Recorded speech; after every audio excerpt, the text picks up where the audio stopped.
Hello friends, তোমরা সবাই কেমন আছো? আশা করি তোমরা সবাই ভালো আছো। আমিও অনেক ভালো আছি। তোমরা নিশ্চয়ই ভাবছো যে হঠাৎ এতজন মানুষ একসাথে দাঁড়িয়ে কি করছি। তো আমরা আছি স্টেশনে। তো আমরা একটু ঘুরতে যাচ্ছি। তার মানে ছেলের এখন স্কুল বন্ধ, সামার ভ্যাকেশন চলছে। তো আমরা একটু ভাবলাম যে এবার একটু বাইরে গিয়ে আসি। তো বাইরে কোথায় যাব এখনও তোমরা দেখতে থাকো কোথায় যাচ্ছি, ঠিক আছে? তো লাইফে ফার্স্ট ভেতরটা আমার অনেক এক্সাইটেড হচ্ছে যে অনেক দূরে যাব, তাই প্লিজ তোমরা সবাই দেখতে থাকো। আর বলো না, সবাই আমরা একসাথে খুব মজা করছিলাম ওখানে, হাসাহাসি। আর বাড়ির কথাও একটু, মা বাবার জন্য একটু চিন্তা হচ্ছিল। আর বাড়িতে মাও ছিল, শাশুড়ি মা। তো সবার কথাই একটু চিন্তা হচ্ছিল, ওরা যাতে সবাই ভালো মতন থাকে। তো এবার যখন ঘুরতে যাওয়ার মানে আমার হাজব্যান্ডের এবার যখন ইচ্ছে হলো, তো সেটা আর না করা যাবে না, কারণ রাগ হয়ে যাবে যদি যাব না বলি। কিন্তু মানে হঠাৎ করে ঠিক করা না, তো ভাবতে পারছিলাম না যে কিভাবে মানে এগুলো জায়গায় মানে কোথাও কোনো দিনও যাইনি, শুধু মানে নিজেদের জায়গাটার মধ্যেই ছিলাম সব সময়, বাইরে কোনো দিনও যাইনি। তাই একটু টেনশন হচ্ছিল। আর ছেলেও ছোট, তো মা বাবা সব সময় বলছিল যে ওকে ভালো করে দেখে রাখবি, ওর হাত ছাড়বি না। তো এটা একটা ভিতরে অনেক বড় টেনশন ছিল। আর দুদিনের রাস্তার 2 দিন গাড়িতে থাকতে হবে, সেটাও অনেক বড় মানে একটা টেনশন। তার মধ্যে গরম ছিল। আর দেখো না, আমাদের অনেকক্ষণ ট্রেনে মানে স্টেশনে থাকতে হয়েছে, কারণ ট্রেন একদম লেট ছিল। তো 1 ঘন্টাও বলতে না, 2 ঘন্টা 3 ঘন্টা, প্রায় 4 ঘন্টা মতন লেট ছিল ট্রেন। রাত 1টায় ছেড়েছে। তারপর আলটিমেটলি আমরা ট্রেনে উঠলাম। আর 2 দিন পর দেখো বাড়িতে এসে পেয়ে গেলাম। আর দাদা বৌদি যে গিয়েছিল, ওই দাদা বৌদির ছেলের বাড়িতে গিয়েই আমরা উঠলাম, কারণ ও ওখানে পড়াশোনা করে। তো এসে পড়লাম আমরা কল্যাণীতে। তো সবাই স্নান করে ফ্রেশ হয়ে সকালে যা ব্রেকফাস্ট করার এগুলো করে সবাই একটু বসে কথা বলছি। আর দাদাও এদিকে খাওয়া দাওয়ার জন্য রেডি করছে, রান্নার জন্য রেডি করছে। তো সবাই বসে গল্প টল্প করলাম। আর সন্ধে হতে না হতেই দাদা আবার সন্ধেবেলা টিফিন নিয়ে আসলো। এটা আমি না দেখিয়ে পারলাম না, কারণ খুবই ভালো ছিল সেটা খেতে। আর ওখানে সব কিছুই এত ভালো ছিল। যারা তোমরা ওখানের কল্যাণীর বা কলকাতার, তোমরা জানবে যে ওখানের খাওয়া কত টেস্টি, কিন্তু আমাদের ওখানে এরকম পাওয়া যায় না। তো খুবই ভালো লাগলো খেয়ে। আর আমার ছেলেও এগুলো খেতে খুব ভালোবাসলো, খুবই মানে পছন্দ হয়ে গেল ওর এগুলো। রোজ দিনই এগুলো যখনই আনতো ও খেতই। আর দেখো সবাই বসে খাচ্ছি, গল্প করছি, খুব মজা লাগছিল। আর মানে সন্ধেবেলায় আমরা কি করব, সেদিন তো আর যাওয়ার ছিল না কোথাও, তাই একটু রাস্তায় হাঁটাহাঁটি করলাম। হাঁটাহাঁটি করে একটু রাস্তাতেই মানে বাড়ির পাশেই আমরা একটু দেখে বুঝতেই পারছো অন্ধকার হয়ে গেছে। তো ওখানেই একটু সামনে হাঁটাহাঁটি করছিলাম। তো সবাই পিছনে ছিল, তখন আমি আর ছেলে একটা ফটো উঠিয়ে নিলাম।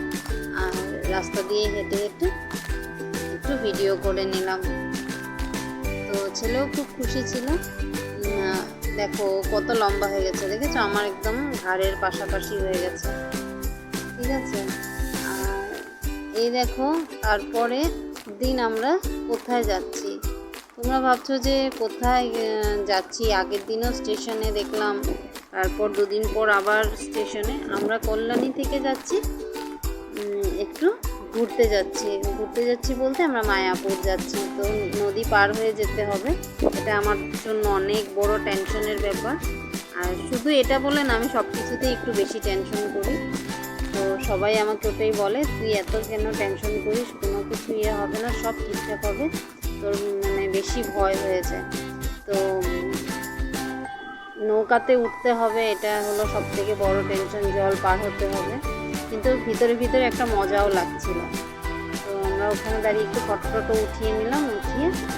আর এখন আমরা অনেকক্ষণ নৌকার জন্য ওয়েট করছিলাম, কারণ ওই দেখো একটা নৌকা আসছে, ওই নৌকাটা ওদিকে মানুষ ছেড়ে আবার এদিকে নিয়ে আসে মানুষ, তারপর ওটা খালি হলে আমরা আবার ওটা সবাই ওটাতে করে আবার ওই পারে যায়। তো এখন আমরা নৌকাটাতে উঠে পড়েছি, উঠে দেখো আমি দেখাচ্ছি কি সুন্দর, কিন্তু খুব সুন্দর লাগছিল ওই জায়গাটা, জানো তো। তো রোদও দিয়েছিল খুব, আর মানুষ সবাইকে উঠাচ্ছে, উঠিয়ে তারপর অনেক মানুষ উঠিয়েছিল একসাথে। তো মানুষগুলো ওঠানোর পর আমরা চলে গেলাম মায়াপুর। তো মায়াপুর দেখো কত সুন্দর জায়গা, মনে হচ্ছিল কখন ওই পারে যাব।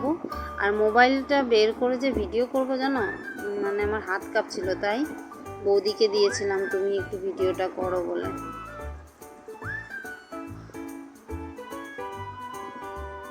এই দেখো আমরা পেয়ে গেলাম মায়াপুর। মায়াপুরে টোটো করে আমরা যাচ্ছি মন্দিরে। মন্দিরটা খুবই সুন্দর ছিল, তো তোমরা দেখতে থাকো, মন্দিরটাও এসে পড়বে। এই দেখো মন্দির, গাছের জন্য একটু দেখা যাচ্ছে না, একটুই দেখা যাচ্ছে। তো এখন পাবো আমরা মন্দিরের পাশে, এসে পড়লাম মন্দিরে। এই দেখো মন্দিরের এটা গেট। আর